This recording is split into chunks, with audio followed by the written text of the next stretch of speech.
Vamos a retomar entonces esta serie Nueva Vida en Cristo, después de haber estado viendo algunos otros temas en algunas semanas. Y hoy día vamos a ir al capítulo 4, versículo 1 hasta el versículo 5 de la epístola del apóstol Pablo a la iglesia de Corinto. Primera de Corintios 4, del 1 al 5. Y el título que he puesto es Pequeños siervos de un Dios grande. Pequeños siervos de un Dios grande. Al final del capítulo 3, Pablo estaba instando a la iglesia de Corinto a no gloriarse de los hombres.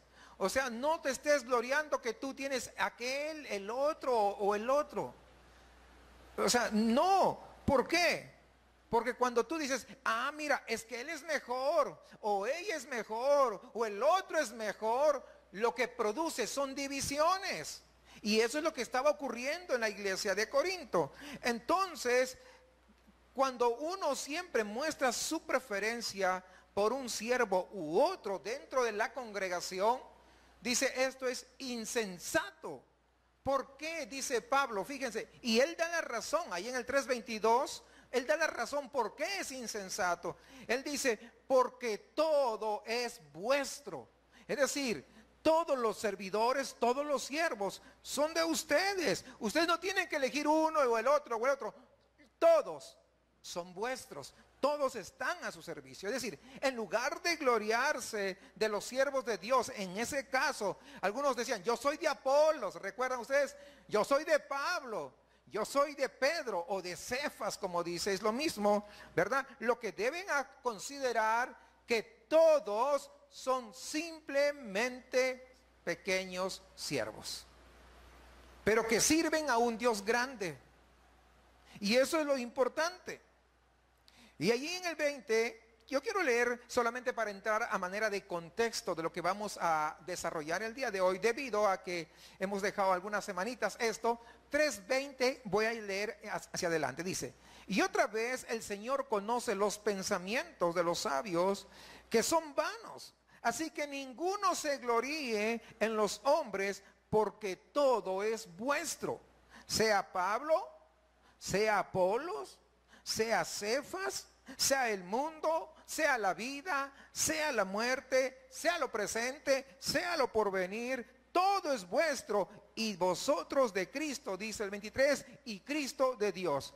Y aquí usted, no sé si usted se da cuenta, perdón, hay una concatenación interesante, a la cual nosotros bien haríamos en ponerle bastante atención. Al final del versículo 22, Pablo dice, todo es vuestro. O sea, le está dando a entender a la gente de Corinto de que hay que comprender que los corintios, toda la gente de Corinto son de Cristo. Y Cristo es de Dios. Y esto quiere decir que no vale la pena gloriarse. ¿Por qué? Porque Dios finalmente es dueño ¿de quién? De todo. O sea, no pierdan la perspectiva. Sin embargo, en caso que tú no lo hayas notado, nosotros en nuestra cultura tenemos una fascinación por la grandeza. Es casi cultural, diríamos. Y eso tú lo puedes ver, por ejemplo, en las noticias semanales, en las revistas, donde salen las listas de los mejores músicos, los top 10. ¿Sí ha escuchado eso? Ok. Los hombres más famosos del mundo, los hombres más ricos, las mujeres más influyentes, los pastores más destacados. E incluso algunos pastores compran ese tipo de revistas. Generalmente no es acá, pero en Estados Unidos, Times, por ejemplo, es una de las que hace eso. Y compran para ver si su nombre está ahí, como si eso fuera lo más relevante. Qué interesante, hermanos, que el hombre tenga una fascinación y una preocupación por la grandeza, que tenga una preocupación por el éxito, que tenga una preocupación por ser famoso o por ganar más. Si nosotros le pedimos a la mayoría de personas que mencionen las personas más grandes, de inmediato van a comenzar a pensar y a razonar a fin de poder clasificar y dar una respuesta sobre la base de ¿qué? Sobre la base de los logros de aquella persona, sobre la base del currículum que tenga, sobre la base del perfil que posea, sobre la base de los premios que ha obtenido, sobre la base de ese talento natural que podría ser, ya sea en los deportes, la música, la política, los negocios, etcétera, etcétera. Tenemos una cultura en la que único que nos importa es escalar sin importar a quién pisoteamos, sin importar si hablamos mal incluso del prójimo. Y esto se da incluso entre algunos pastores, con el único propósito de desacreditar a otros. No les importa con tal que ellos sigan escalando, porque todos quieren ser grandes, todos quieren ser conocidos, todos quieren ser famosos. Quieren aparecer pues allí en su lista. Sin embargo, cuando venimos a la Biblia, tenemos que reconocer, si somos humildes, que los grandes no somos nosotros, que los exitosos no somos nosotros, que los extraordinarios no somos nosotros, que los fuertes no somos nosotros, que los sabios no somos nosotros, que los más ricos no somos nosotros, por lo cual podremos decir que somos simples siervos de un Dios grande. Y es la manera en que deberíamos actuar, la manera como deberíamos de conducirnos. Y este es el tema que vamos a entrar en desarrollo en la siguiente sección, es decir, en lo que estamos leyendo, o capítulo 4, del versículo 1 al 5. Este es el argumento que Pablo va a usar. ¿Para qué? Para subsanar cualquier división que quiera que está latiendo ahí, a punto de estallar. Y vamos a ver, empezar el versículo 1, donde habla de la naturaleza de los siervos de Dios. Dice, así pues, tengamos los hombres, así pues, téngannos los hombres por servidores de Cristo y administradores de los misterios de Dios. Es decir, al mirar a las personas como Apolos, que era un experto expositor de la palabra, Pedro, Pablo, los corintios estaban evaluándolos mal. Ellos lo estaban colocando en un pedestal espiritual, súper espirituales, haciendo que ellos sean las estrellas espirituales, haciendo de ellos casi un Dios. Y para Pablo esto definitivamente es un error garrafal. Por ende, ¿qué hace? Él no se queda callado, él los exhorta a evaluar correctamente. ¿Por qué? Porque tienen que entender que no son estrellas espirituales, que ellos son siervos de Dios. Por eso dice, así pues, téngannos los hombres. ¿Cómo quiere que Pablo, que los creyentes de Corinto piensen de sus líderes espirituales? Pablo enfatiza dos cosas básicamente. Primero, dice que los siervos de Dios son servidores de Cristo. Son servidores de Cristo. Y la palabra que Pablo usa es huperepes. Y este término originalmente significaba uno que rema debajo de. Ustedes recordarán los galeones de los romanos, al final las galeras que estaban al más abajo, al final era donde metían a la gente de menos categoría, y lo único que se hacían era dedicarse a remar para que la nave avance. Es lo que significa este término. Es decir, alguien que no tiene categoría, que está en la categoría más baja. Y lo único que va a hacer es trabajar con todo el calor, y más calor que acá. No estamos en verano, pero el calor se siente, pero ahí es muchísimo más. Rema y rema como un esclavo, ¿no? Entonces, ¿qué implicaba? Implicaba que era alguien que no tenía un rango prácticamente. La palabra también indica que de alguien que está bajo el mando de otro. Por ende, lo único que tenía que hacer era trabajar arduamente. No tenía el derecho ni siquiera de reclamar. Para el primer siglo, básicamente, la connotación marítima pues había desaparecido. Sin embargo, la palabra quedó vigente como alguien que estaba bajo autoridad de otro superior. ¿Y de quién es ese superior? El superior es Cristo. Cuando nosotros, para relacionarlo un poquito, en Hechos capítulo 13, versículo 5, recordemos el episodio de Juan Marcos, que era ayudante o asistente de Pablo y Bernabé. Es lo que significaba de que quien decidía hacia dónde iban era Pablo. no era Juan Marcos, porque él estaba sujeto a la autoridad del apóstol Pablo. Entonces la palabra es alguien que se somete. Pero ¿saben cómo? Yo estuve examinando, se somete, yo me voy a someter allí, pero no a la fuerza, sino voluntariamente a servir a otro que está en autoridad sobre él. Y es lo que nosotros siempre tenemos que reconocer, que somos subordinados de alguien más grande. Por lo tanto, no son nuestros chicharrones los que truenan, sino simplemente nos debemos a alguien superior, a alguien más grande. Cuando Dios nos da determinados talentos o ministerios, es justamente para servir, no para competir. Ustedes imaginen, nuestros hermanos están dirigiendo la alabanza y llega un hermano por ahí y trae su teclado por atrás y pone sus propias bocinas para competir con el hermano que está tocando teclado. Está tratando de competir. ¿Cómo se vería? ¿Ah? Y de repente alguien dice, oye, el de atrás toca mejor que el que está adelante. ¿Va a crear qué cosa? ¿Se dan cuenta? Van comprendiendo. Es decir, nuestros talentos tienen que ser sometidos a Cristo, todos sin excepción. Porque no vamos a competir unos con otros. Allí no estaba compitiendo Apolos con Pablo y Cefas o Pedro. Todos eran siervos y así es como se tenía que reconocer a todos ellos como subordinados de Cristo. Ahora, si somos honestos, al ser humano por naturaleza le gusta servir mucho más cuando tiene una posición que cuando no lo tiene. Yo conozco, he estado en lugares, en iglesias, desde pequeño he estado ahí, entonces ya sé que hay hermanos que cuando tenían una posición, no, olvídate, estaban todos los días de la semana en la iglesia porque tenían una posición. El día que no estaban, desaparecieron. Cuando estaban en la posición, llamaban por teléfono, por aquí, por allá, aquí. ¿Sabe qué? Pero el día que no estaban así. Y tanto querían la posición, hermanos. Yo recuerdo en una oportunidad, en una iglesia, una persona que yo lo conocí, llegó a tener 8 cargos. 8. Como si no hubiera nadie más. Pero esa es responsabilidad ¿de quién? ¿De quién? No de él.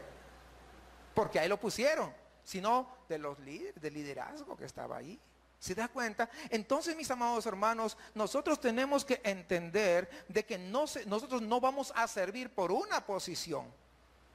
Nosotros vamos a servir porque todos pertenecemos al Señor. Todos. Por ejemplo, de repente tú tienes ese don de servicio. No necesitas un puesto, no necesitas estar en un lugar preponderante como líder para poder ejercer ese don de servicio. ¿O sí?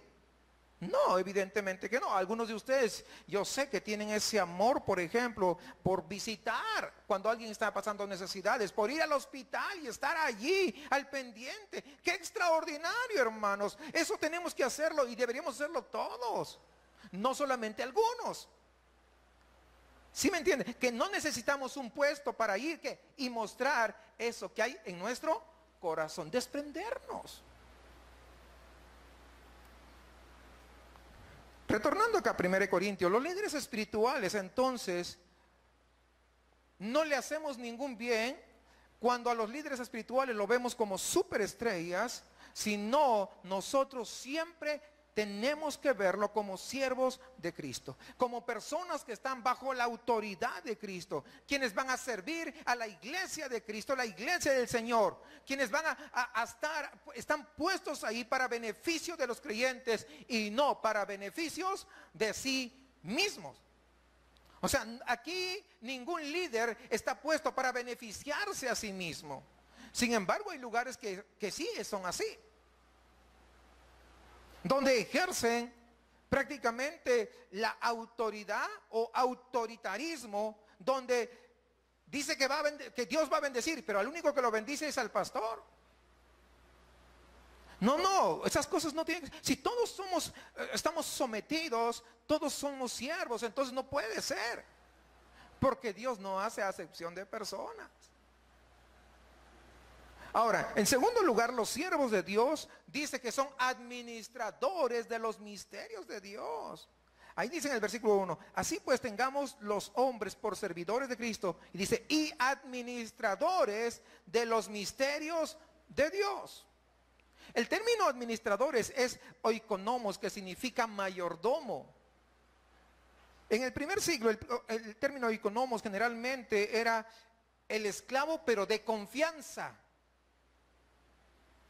No era cualquier esclavo, era el esclavo, pero era el de confianza, el mayordomo, el amo de llaves, el que sabía todo de la casa. ¿Ustedes recuerdan a José? ¿Sí recuerdan a ustedes a José? ¿Recuerdan a José? ¿Verdad? ¿Cómo Potifar le entregó todo? Ese es el tipo de lo que está diciendo acá. Exactamente eso, que Potifar le había dado todo. Lo único que le había prohibido, ¿qué cosa era? ¿Qué cosa le era? La esposa. Pero todo lo demás él podía disponer.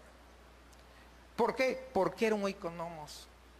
Entonces, la palabra indica entonces que los servidores son alguien que han sido encomendados una gran responsabilidad, y si ha sido encomendado por alguien, por un superior, una responsabilidad, un día tendrán que rendir cuentas.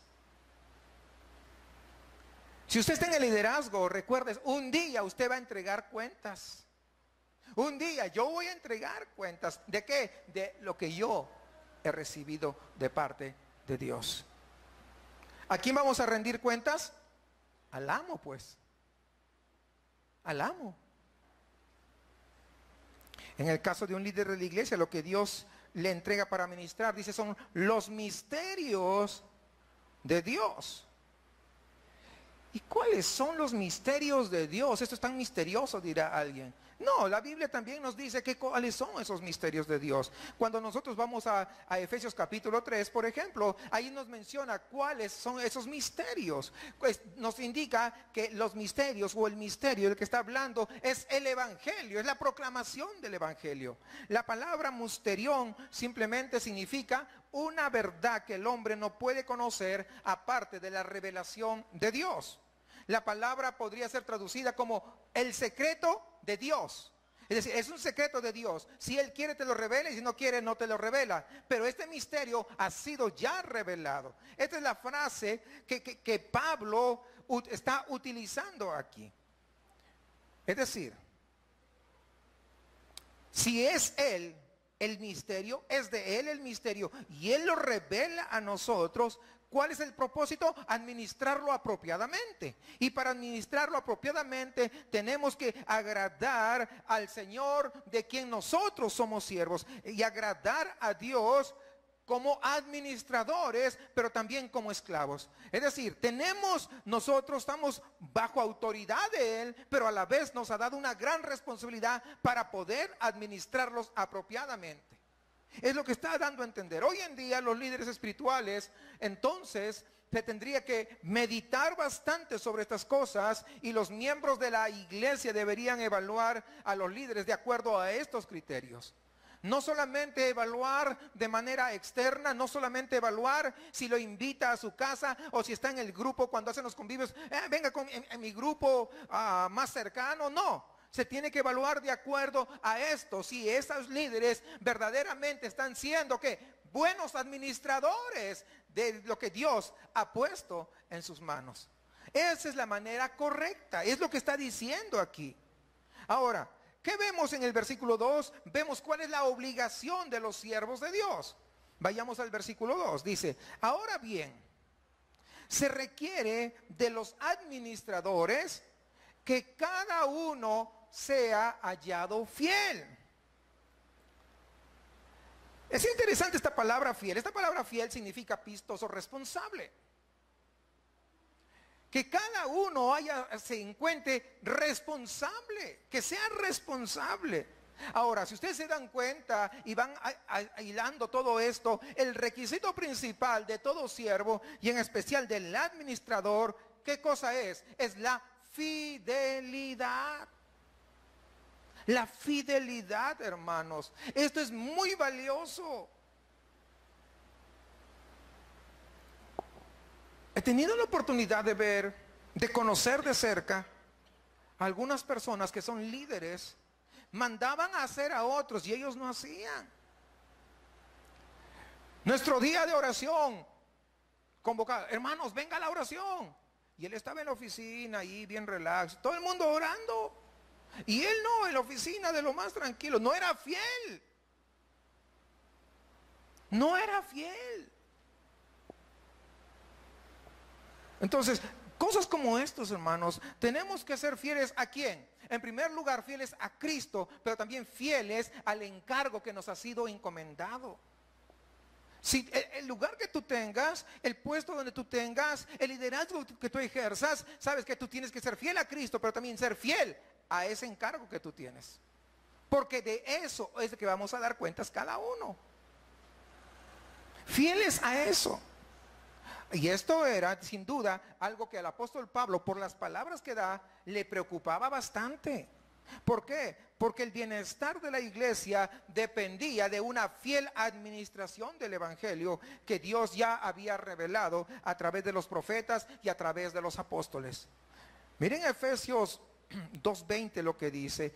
Dice, edificado sobre el fundamento de los apóstoles y profetas, siendo la principal piedra del ángulo Jesucristo mismo. Es decir, ya había sido revelado el evangelio a través de los profetas y apóstoles. Y es por esto que cerca al final de su vida, cuando Pablo escribe a Timoteo, le dice, Timoteo, busca personas fieles a quienes él pudiera encargar el evangelio. No busques a cualquiera, no busques al que te cae bien, busca personas fieles. No busca a tu familia, busca personas fieles. No busques a tu amigo, busca personas fieles. Sin embargo, el día de hoy a veces no se trata de fidelidad, sino se trata muchas veces de querer hacer un negocio en la iglesia. ¿Cómo es posible que un pastor ya está anciano, ahora le deja como herencia al hijo la iglesia? La iglesia no es del pastor, la iglesia es de Jesucristo. Pero he visto esos casos, hermanos, qué impresionante. Ahora, podría haber excepciones en que Dios llame al hijo para que pastoree ahí, podría haber excepciones, pero en los casos que yo he visto, definitivamente lo único que se había puesto, porque una semana, fíjense, ¿cómo es? Una semana antes de que el papá se pusiera grave y ya luego morir, el hijo ni siquiera asistía a las reuniones, pero luego simplemente se puso una corbata y un traje y ya, wow, se transformó y entonces se quedó a cargo de la iglesia porque luego falleció rápidamente el pastor. Hermanos, la iglesia no es de nosotros, la iglesia es del Señor. Nosotros no podemos apropiarnos de la iglesia. Porque la iglesia, que son todos ustedes, incluyéndome yo también, somos de Cristo. Y la iglesia es de Cristo. Si un día, pues Dios se lleva al pastor, Dios habrá provisto. Él ya en su soberanía, en su entendimiento, en su conocimiento, Él ya tiene la persona preparada. Así como cuando Él se llevó a Moisés, ya tenía ahí a Josué. Así como cuando Él se llevó a Elías, Él ya tenía un Eliseo. Pero todo es bajo la orden del Señor. No podemos adueñarnos, hermanos. Por eso es que es importante que podamos tener claro esto. Pablo se regocijaba en la fidelidad de Dios. Él sabía, él reconocía, de primera mano él sabía que Dios había sido fiel a pesar de todo lo que le pasó. Y sabemos que él pasó muchas situaciones difíciles. Sin embargo, Dios así había sido fiel con él. Pero a la vez dijo, Dios ha sido fiel conmigo. ¿Y qué de mí? Él entendía que yo también como hombre debo de ser fiel. Es mi responsabilidad de ser fiel a Dios. Porque muchos dicen, yo sé que Dios es fiel, pero ellos no quieren ser fieles con Dios. ¿Sabe qué? Eso no funciona. Es una relación que no va a funcionar. Deben tener en cuenta lo siguiente. Todo nosotros debemos ser fieles a qué. En primer lugar, debemos ser fieles al Evangelio. Es decir, no hay que cambiar el Evangelio. Recuerden que el Evangelio por sí solo tiene poder. Es lo que dijo Pablo en Romanos 1:16. Porque no me avergüenzo del Evangelio, porque es poder de Dios. Muchas veces ven que das un Evangelio medio ahí, que no es el Evangelio. Entonces la gente no se arrepiente, la gente no es salva. ¿Por qué? Porque has cambiado el Evangelio. Ven acá, Dios quiere hacerte feliz. Ese no es el Evangelio. Dios quiere darte todo lo que tú pidas. Eso tampoco es el Evangelio. Mira, si no tienes trabajo, Dios te puede dar, lo puede hacer, pero ese no es el Evangelio. Mira, si estás enfermo, ven que el Señor te va a sanar. Sí, Dios te puede sanar, pero tampoco ese es el Evangelio. Pero muchas veces eso es lo que se ha hecho y no se ha predicado el Evangelio. ¿Cuál es el Evangelio? ¿Qué cosa es el Evangelio? El Evangelio dice que son buenas nuevas. ¿Pero qué es el Evangelio? El Evangelio es que tú y yo, ¿sabes qué? Estamos condenados, estamos alejados de la presencia de Dios, que tú y yo merecemos el infierno, que tú y yo hemos ofendido al Dios Santo y por eso merecemos el infierno, merecemos el castigo eterno. Pero gracias a que Jesucristo dio su vida en la cruz a través del sacrificio, yo, tú y quien se arrepiente y ponga su fe en Él, será salvo. Ese es el Evangelio. No tiene nada que ver con las otras cosas que le había dicho, ¿se dan cuenta? Pero muchas veces han convertido el Evangelio porque no son fieles al Evangelio. No son fieles al Evangelio. ¿A qué más tenemos que ser fieles? Ya, fieles al Evangelio. ¿A qué más? Bueno, fieles a la palabra de Dios. No adulterarla. No diluirla.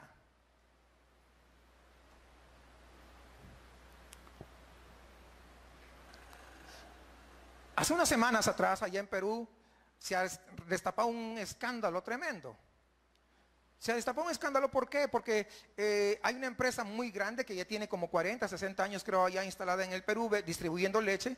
Pero hace unos 8 años atrás aproximadamente, yo ya no estaba en Perú, ¿no? Entonces, pero estaba viendo la historia. Hace unos 8 años atrás sacaron un producto. Allá normalmente consumimos mucho la leche, pero enlatada, ¿no? Entonces, como la Carnation acá, algo así. Entonces, pero sacaron con otro nombre. Y estaba la etiqueta muy bonita, la vaquita, wow, se veía, y decía leche. Y entonces, y se comenzaron a vender, y con muchas proteínas, y con muchas vitaminas, y con tanto, ¿no? Enriquecida con todas las cosas que le ponen. Y resulta, ¿sabe qué? Que solamente tenía un porcentaje de leche. Creo que era el 40 o 60% de leche. El resto era leche de soya. Para empezar, no hay leche de soya. La soya no da leche, ¿no? Cuando usted le dice leche de soya, le están engañando, le están agarrando de tonto, igual que a mí, ¿verdad? Entonces, pero no hay leche de soya. La soya no da leche. La única que da leche es la vaca. Leche de coco. El coco no da leche. La que da leche es la vaca. ¿Sí me entendiendo? Entonces comenzaron a poner leche de soya y comenzaron a todos los añadidos. ¿Y cuál es el punto? El punto es el siguiente, que lo vendían como leche. Es decir, habían adulterado la leche. Ya no era leche, era una mezcla láctea, mas no era leche. ¿Ya entendieron? Pero eso es lo que muchas veces pasa cuando muchos agarran esta palabra de Dios y lo adulteran. Ahora, imagínense ustedes. Si se adultera la palabra, ¿cómo va a venir la fe? Si la fe viene por el oír, y el oír de la palabra de Dios, pero no adulterada. La palabra de Dios. Es por esa razón que tenemos que ser fieles a lo que Dios dice, a su palabra. De repente puede ser que a mí no me guste, y cuando yo estoy predicando a mí mismo me cala, no cree, hermano. Usted cree que, lo dice por mí, también lo digo por mí. Porque cuando uno predica, tiene que predicar ¿para quién? Para todos los que estamos acá presentes, amados hermanos. Y a mí me cae doble porque una vez cuando lo estoy preparando y otra vez cuando estoy acá exponiéndolo. O sea, entonces tenemos que entender, pero si lo adulteramos y quitamos algunos versículos, de repente aquí en 1 Corintios hay algunos que de repente como que no me gustan y yo me salto, usted va a decir, no está siendo consecuente con la palabra. Por eso tenemos este tipo de estudios que son que en forma consecutiva, de manera expositiva, sistemáticamente, para no coger simplemente los versículos que a mí me placen, los que le hacen sonreír. No. No estamos acá para que se sonríe, estamos aquí para que sea salvo, para que permanezca en santidad, para que busque el rostro de Dios y su justicia. De eso se trata. Entonces, fiel al Evangelio, fiel a la palabra de Dios, pero también fieles a Cristo, no sirviendo a otros intereses, especialmente no sirviéndonos a sí mismo, a nuestro propio ministerio. Hermanos, por favor, quisiera pedirle una ayuda para mi ministerio. Ah, bueno, si es tuyo, no, pues, ¿cómo te voy a ayudar? Si el ministerio es de parte de Dios, Dios te va a suplir. Es que hacemos un llamado a través de la radio. Mire, esta radio se levantó para la gloria de Dios. Sí, pero te cobran 2,000 pesos la hora. O sea, estás compitiendo con el mundo. ¿Y eso es para la honra de Dios? Yo no creo que Dios esté honrándose de esa manera realmente. Honestamente les digo. Pero hay gastos, sí, pero no son 2,000 pesos la hora. Te lo puedo asegurar. Pero muchas veces allá en Estados Unidos vimos esta situación. Mi esposa y yo, ella es testigo de lo que le estoy diciendo, que necesitamos para nuestro ministerio. Es que esa radio, mire que bueno, si Dios te mandó que levantes esa radio, Dios te va a suplir. De la forma que sea, Él te lo va a suplir. El asunto es que muchas veces no entendemos porque no somos fieles a Él. Dios ha sido bueno, hermanos, y nos ha suplido a nosotros cuando llegamos acá y no había nadie. Ninguno de ustedes estaba y Dios fue fiel. Dios nos suplió en las cosas porque mira, ustedes dicen, no, y ustedes saben, el que invita paga, ¿sí o no? Pues a mí me invitó el Señor y Él tiene que pagar. Él pagar para suplir todo lo que hay necesario. Y gracias damos a Él porque Él ha sido fiel en todo. Desde que estamos acá, hemos pagado alquiler, nunca nos ha faltado. Hemos pagado los servicios, nunca nos ha faltado. O sea, siempre Dios ha sido fiel. Ahora, tu fidelidad se va a medir en base a esa confianza que has recibido, pero también en base a tu obediencia a Dios. Tú no puedes decir que eres fiel y no eres obediente a Dios. Es algo ilógico. La fidelidad se mide a través de esa obediencia. Tu vida de oración, por ejemplo, ¿eres fiel en la oración? No lo sé. ¿Eres fiel en escudriñar la Biblia? No lo sé. Tú lo sabes. ¿Eres fiel en poner tus dones y tus talentos al servicio del cuerpo de Cristo? No lo sé. Puede ser que acá haya tantos hermanos que de repente son muy buenos para estar en el grupo de alabanza, pero no sé si lo quiere o no lo quiere poner al servicio, porque no he recibido, no tengo todavía la comunicación de repente con ustedes. Entonces, Dios no te da algo para que tú lo guardes.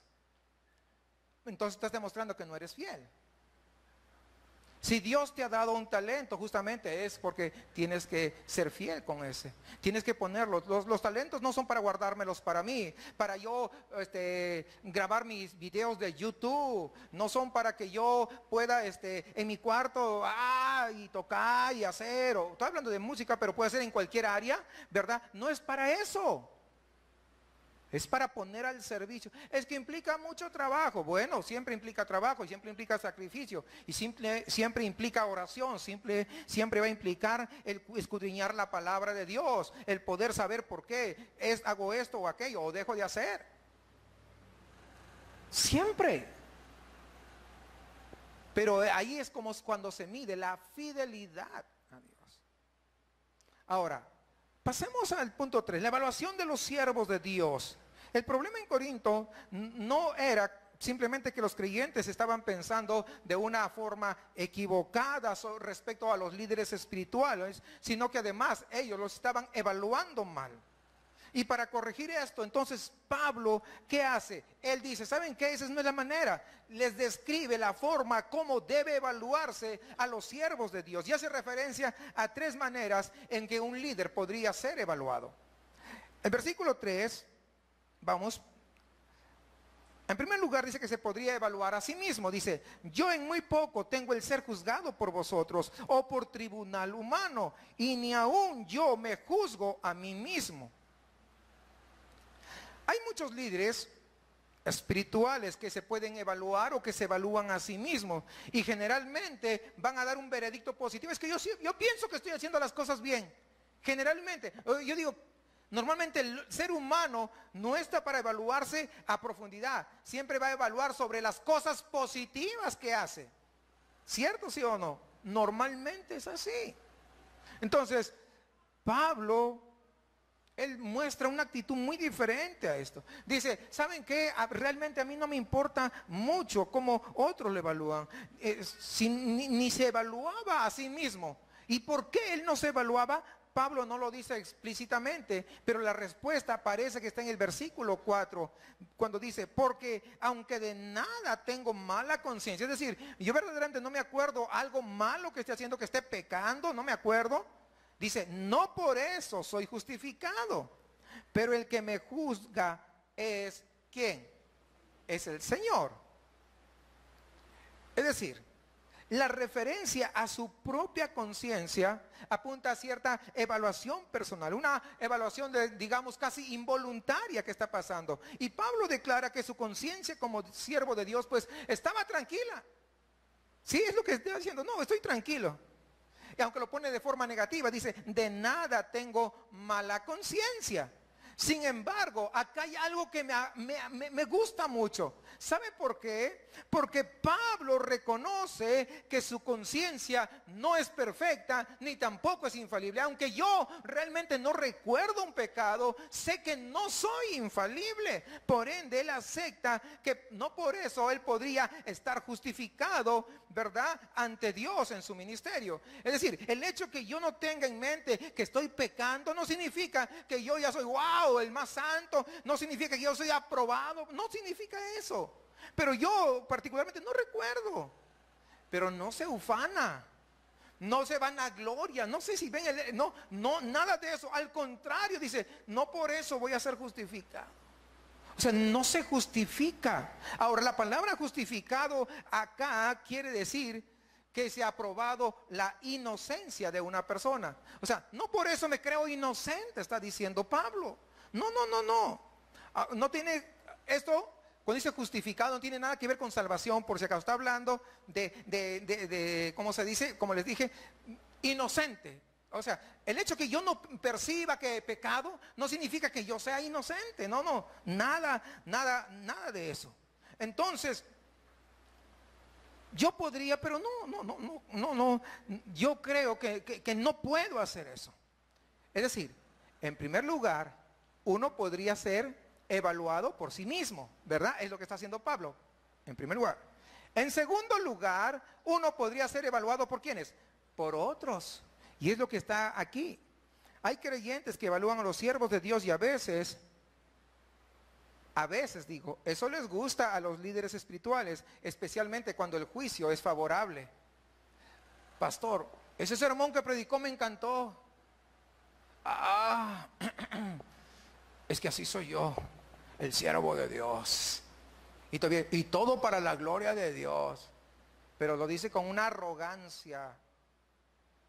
O sea, esos juicios sí le gustan. Sin embargo, eso a Pablo no le interesaba tampoco mucho. Por eso dice, yo en muy poco tengo el ser juzgado por vosotros. En el versículo 3, o por tribunal humano. Cuando dice tribunal humano, aquí está refiriendo específicamente a un juicio que haga aquí en la tierra. Lo que Pablo está comparando es el juicio que se hace aquí en la tierra frente al juicio tan extraordinario de Dios. Es decir, el juicio de acá es insignificante. O sea, es tan pequeño que ni siquiera me importa. ¿Por qué? Porque él reconoce que muchas veces el ser humano, con esa tendencia que tenemos, con esa mente tan pequeña, con esa sabiduría falible, vamos a juzgar como de manera incorrecta. Porque muchas veces si juzgamos, si nos cae bien, no, le damos 10. Pero si no nos caen bien, aunque sea un mejor hermano, de panzazo, un 6, 5.5. Hermanos, Eso es el ser humano. Porque el ser humano no tenemos todo el conocimiento para evaluar a alguien. ¿Por qué? Porque lo único que vemos es la parte exterior, pero no estamos viendo los pensamientos, no estamos viendo lo que hay dentro del corazón. Entonces, quiérase o no, vamos a fallar aquí. Hay cosas ocultas, cosas que tienen que ver con las intenciones del corazón. Y el único que puede llegar hasta ahí es Dios y no ningún ser humano. Por ende, no se puede confiar en el juicio de un ser humano. Eso es lo que está diciendo. Hay algunos que tienden a juzgar de manera exagerada también. Pero no solamente exagerada, también tienden a difamar.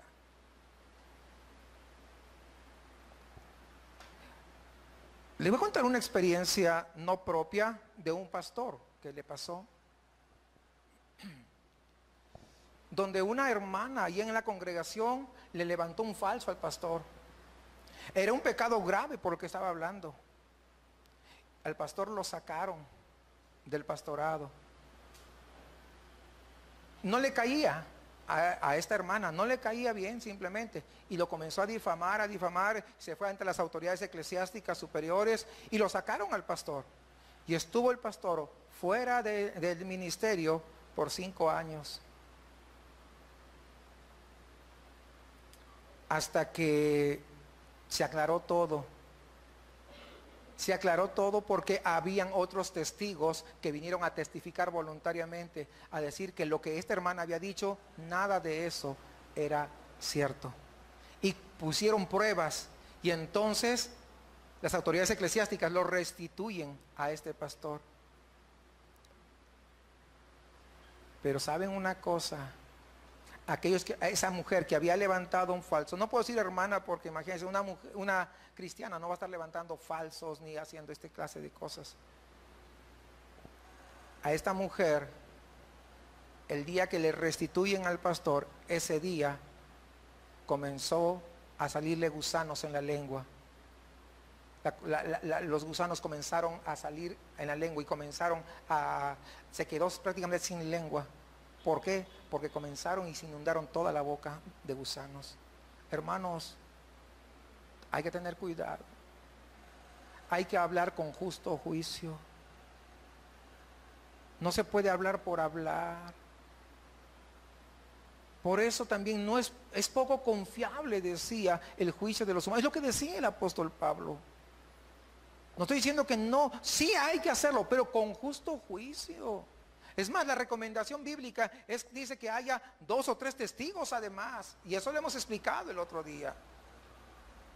Hay algunos casos que los hombres se van a equivocar en emitir a veces un juicio, sea desfavorable o favorable acerca del ministerio de alguien. De repente alguien está mirando a alguien que de repente predica muy bien, pero ¿sabe qué? Pero guarda cosas pecaminosas en su corazón. Pero el ser humano no va a poder ver eso. Por otro lado, se puede juzgar condenando a un líder porque se desconoce cuáles son las verdaderas motivaciones, ese accionar puro que hay muchas veces en el corazón, pero se está difamando a la persona. Por eso Pablo, hermanos, toma un especial énfasis, especial cuidado para recomendar a los cristianos, a los creyentes en Corinto, no traten de juzgar a los siervos de Dios poniéndole en esa suerte de escala ministerial, como si fueran uno mejor que otro, y este mejor que otro, y este mejor que otro. Pero es lo que muchas veces es lo que pasa. Es que el pastor que tiene una iglesia de 5,000 personas es mejor que el que tiene de repente 20 personas en la iglesia. No, hermanos, Dios va a juzgar por su fidelidad. A ver si ese que tiene 5,000 es fiel con los 5,000 y ese que tiene 20 es fiel con los 20. Si a Jesús le hubieran importado los números, después de haber dado de comer, haber hecho ese tremendo milagro con los 5 panes y los 2 pececillos y haber alimentado a los 5,000, ustedes recuerdan, después que le estaban siguiendo, Jesús, si le importado los números, le hubiera llamado, vengan, ¿no? Entonces, pero Jesús no se dejó impresionar por ellos. Les dijo, porque les di de comer ayer, por eso me siguen. Jesús le dijo la verdad. Y luego se hicieron los muy dignos y se fueron todos. Es decir, a Jesús no le impresionan números, pero si la iglesia va creciendo, todo sea para la gloria del Señor. Lo importante es que uno sea fiel con muchos, pero también sea fiel ¿qué? Con pocos. Una vez alguien que vio uno de los videos me puso ahí: ah, tú estás en contra de las grandes iglesias porque seguro tú no tienes ni 10 personas ahí en tu congregación, me puso. ¿Valía la pena contestarle? No. Pierdo, no saliva, pierdo dedos. Sí, es que a veces la gente, de verdad, hermanos, cada comentario que te ponen y dices, ah. Y luego en otro me pusieron que nosotros, creo que el título era dando tu mejor ofrenda, me parece que era el título de un sermón, donde no hablamos de dinero necesariamente, pero él estaba diciendo, les quieres sacar tu ofrenda a tus miembros, no se dejen engañar, es un hijo del diablo, me puso. Sí, le digo, y yo le mandé, ¿no? Le mandé en privado, le puse, ¿has escuchado todo el mensaje? Ya no me contestó. ¿Por qué? Porque muchas veces se dejan llevar solamente por un título. Escucha por lo menos el mensaje, le digo, ¿no? O sea, para que puedas hacer una crítica, ¿verdad? No somos perfectos, pero si haz algo que tenga valor, ¿verdad? Pero, entonces, ¿qué estaban haciendo? Estaban juzgando anticipadamente. Entonces, ya vimos, juzgado por uno mismo. Segundo lugar, juzgado por otros. Pero en tercer lugar, evaluado por quién, por Dios mismo. Versículo 5. Así que no juzguéis nada antes de tiempo. Y ese le iba a poner como título realmente. Ese iba a ser el título del mensaje. No juzguéis nada antes de tiempo, ¿verdad? Hasta que venga el Señor, el cual aclarará también lo oculto de las tinieblas y manifestará las intenciones de los corazones.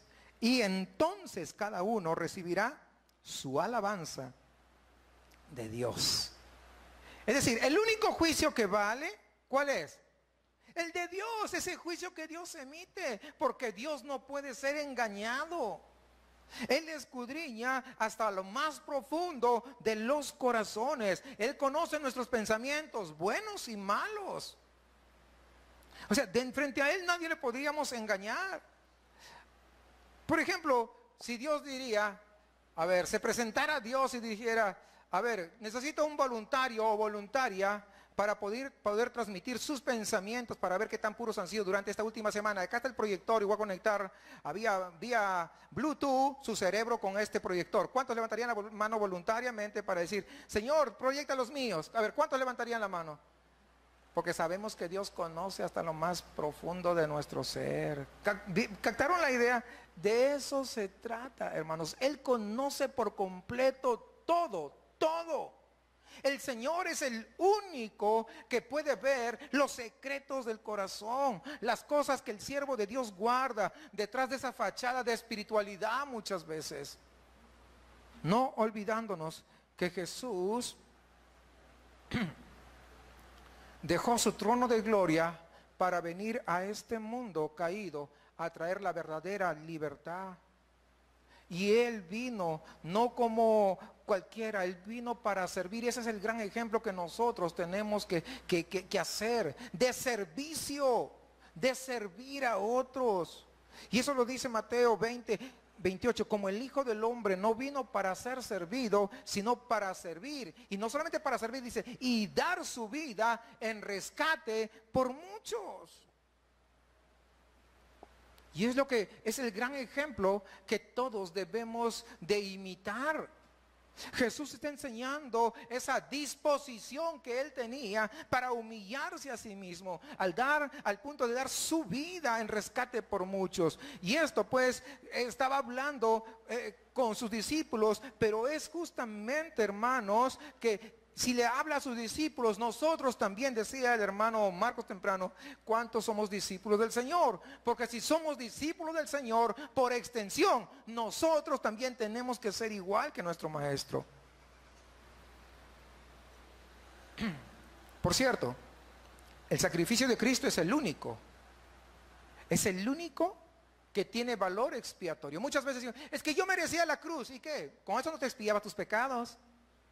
Yo merecía que me crucifiquen. ¿Y eso qué? No eras perfecto, o sea, no sirve de nada. O sea, no podemos ni siquiera decir eso. Sí he escuchado que muchas veces hay personas que dicen, es que esa cruz, yo lo merecía. No, tú no mereces la cruz, te merecías el infierno, igual que yo. Porque si una cruz, pues, te hace notar más bondadoso, te hace notar que allí estás pagando todo. No es cierto, no es cierto. Porque nosotros hemos ofendido a un Dios que es infinito y nuestro castigo también merecemos, es infinito. Y el único que podía pagar un castigo infinito es Jesucristo. ¿Sí captamos la idea? Ahora, nosotros lógicamente no podemos hacer lo que Jesucristo hizo a ese nivel, pero lo podemos hacer a un grado más pequeño, porque somos seres humanos. Cada seguidor de Jesucristo, por la gracia de Dios, debemos mostrar ese amor con los demás, sabiendo que lo que hagamos, todo lo que hagamos, hay alguien más grande que nosotros que nos va a evaluar. Hay alguien superior a nosotros que nos escudriña y sabe por qué lo hacemos. Si cuando el día que decimos vamos a ayudar a algunos hermanos con despensa, Dios sabe las intenciones de tu corazón, con qué corazón estás trayendo la despensa. No nos escapamos. No, nadie nos escapamos. Y ahora no es para que no traigan la despensa. Lo contrario, lo que tiene que cuidar es su corazón y decir, Señor, ayúdame, verdad, que mi corazón esté limpio delante de ti el día que traiga la despensa, para ayudar a mi hermano o mi hermana, a quien tenga que corresponderle, pero que mi corazón esté tan limpio para que sea agradable ante ti. O sea, de eso tenemos que cuidarnos. Deberíamos vivir como si cada momento fuera el último de nuestra existencia, pensando qué bien podríamos hacer a alguien que está necesitado. Jesucristo lo hizo y nosotros como siervos deberíamos también hacerlo. Cuando nosotros pensamos en de esta manera, de esta forma, ¿verdad? Entonces vamos a encontrar un sentido de nuestra existencia verdaderamente acá. Predicar el evangelio es lo que tenemos que hacer en primer lugar. Pero ¿qué tal con alguien necesitado o alguien hambriento? ¿Sabes qué? Yo te voy a predicar el evangelio, pero están muriéndose de hambre.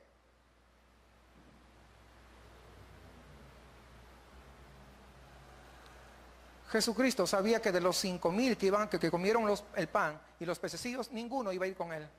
A pesar de eso los dio de comer y se los dio por compasión. Ese es el corazón de un siervo. Es el corazón que nosotros necesitamos desarrollar. Es decirle, Señor, que tu corazón sea puesto en mi corazón, de tal manera que tenga compasión con los demás.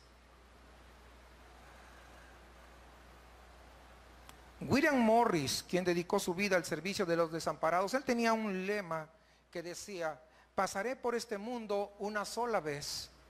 Si hay alguna palabra amable que yo pueda pronunciar, alguna noble acción que yo pueda realizar, diga yo esa palabra, haga yo esa acción ahora, pues no pasaré más por aquí. Y es lo que tenemos que hacer nosotros. Es lo que tenemos que hacer. Aprender a servir, no para que el hombre nos vea, ni siquiera para recibir gratificación de Dios, porque si nosotros hacemos algo para recibir gratificación de Dios, entonces, ¿qué merecemos? Nada. Tenemos que hacerlo siempre con un corazón dispuesto a poder dar a mi prójimo, a bendecir al necesitado, sin esperar nada a cambio, sin esperar que me devuelva, aún muchas veces sin esperar que llegue a la iglesia. Cuando ocurrió lo del huracán Alex, nos organizamos en brigadas y recolectamos ropa y se cocinó ahí, se hizo comida caliente y se llevó. Fuimos los primeros que llegamos aquí en la Trabajadores. Fuimos los primeros que llegó llevándole ropa, porque algunos se habían quedado solamente con la ropa que tenían. Llegamos antes que Protección Civil, antes que todos, llegamos nosotros. Llevándole ropa, llevándole comida caliente, y así lo pasamos, hermanos. Pero no por esperar una recompensa, no esperábamos que nos reconocieran, no esperábamos, ni siquiera esperábamos que vinieran a la iglesia. Si venían, qué bueno, pero si no venían, por lo menos mostramos compasión, como el Hijo del Hombre mostró compasión cuando estuvo en la tierra. Porque es lo que nosotros siempre tenemos que hacer, hermanos. Y siempre estar dispuesto a servir, no importando el grado que tengamos, no importando el nivel que alcancemos, sea en lo secular o aún dentro de la parte espiritual. Si llegamos a un lugar preponderante, simplemente seguiremos siendo siervos. En una oportunidad, durante la revolución allá en Estados Unidos, la historia cuenta que había un hombre vestido de civil que viajaba junto a un grupo de soldados y iban a levantar una defensa que había sido tirada abajo. Recuerden que será una guerra, entonces pues las defensas se habían caído, toda esa barrera había sido destruida. Comenzaban a levantar la barrera de defensa y había un hombre ahí que les gritaba a los soldados, ¿no? Apúrense, esto, aquello. Pues, en otros términos, ¿verdad? Y los apuraba y pues no había muchos soldados y la defensa estaba grande, el trabajo era arduo y él simplemente ordenaba y él simplemente les gritaba, él les dirigía. Y este hombre que estaba ahí acompañando a todos estos grupos, que estaba de civil, le pregunta, disculpe, y usted, ¿quién es que está solamente dando las instrucciones? ¿Por qué no nos ayuda? Y él le dijo, es que yo soy cabo del ejército. Es decir, que tenía un gradito. Porque después de soldado sigue cabo. O sea, ni siquiera sargento. Porque es cabo, no, soldado, cabo, sargento, sargento segundo, sargento primero, tercera, suboficial de tercera, de segunda, de primera. Luego sigue subtenientes, sin más, ya oficiales, subteniente, teniente, capitán, mayor, comandante, coronel, general de brigada y general de división. O sea, imagínense. O sea, todo el recorrido es bien alto. Entonces, normalmente los comandantes y jefes son generales de división, que están en la cúspide. Les explico todo esto porque te va a comprender el por qué. Entonces, este hombre de civil le dijo, usted es cabo, sí, le dijo. Y él se baja de su caballo, estaba de civil, bajó a ayudarles a los soldados a terminar esa barrera de defensa porque era muy importante. Terminaron y cuando termina viene y le dice, señor cabo, la próxima vez que usted necesite ayuda, por favor llame a su comandante y jefe, que yo siempre estaré dispuesto para poder servir. El que se estaba dirigiendo a él era George Washington, el más alto nivel de todo el ejército americano. Porque no importa dónde tú estés, tu corazón siempre tiene que ser el de siervo. Tu corazón siempre debe estar dispuesto a poder servir a los demás, ayudar al prójimo. Lo que George Washington estaba mostrando eran los principios bíblicos en esta parte de la historia que muchas veces a nosotros se nos va. Esta consideración debe llevar a todo líder espiritual a ponderar su forma de trabajar, su forma de servir al Señor, recordando que nosotros somos simples siervos de un Dios grande.